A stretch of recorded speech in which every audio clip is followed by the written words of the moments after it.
Hello viewers and welcome to Review Information. Today I will show you how to change ringtone in Facebook Messenger.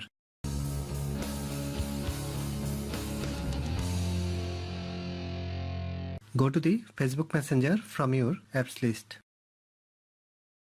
Tap on the profile icon from the top left corner. In the preferences, you can see the first option, notifications and sounds. Tap on this. From notifications and sounds settings, tap on the free call ringtone. Select any ringtone, then tap on OK. And if you want to change your notification sound, tap on this option. Again, choose any ringtone and tap on OK. So in this way you can change ringtone in Facebook Messenger. Thanks for watching. Hope you guys enjoyed my video. Please subscribe my channel for more videos. Goodbye.